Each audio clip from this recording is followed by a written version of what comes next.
Hello, my name is Raymond Felton. I became a big brother because it's just having a kid look up to you, having a kid just, just depending on you. I had a father in my life who I depended on about everything. He was my big brother.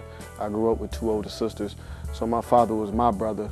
And I depended on him with everything, to talk about girls, to talk about life, to talk about pretty much anything, and he helped me throughout a lot of things, that's my goal for my little, just to be there for him, be a father figure in his life, to be somebody he can always count on, he can talk to about anything. Being a big brother, to me is easy.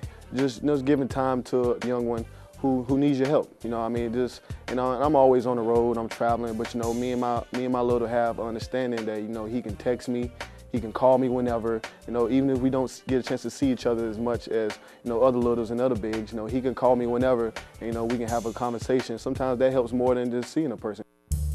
I think it's big for more African Americans, especially I think more so athletes, because that's who kids look up to in this community. A lot of athletes. You got the guys from the Panthers, you got the guys from the Bobcats. I think there's more and more should step up to the plate.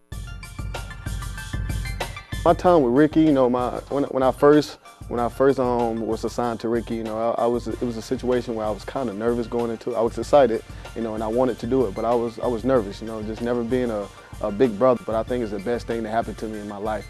It made me kind of grow up a little bit in so many ways.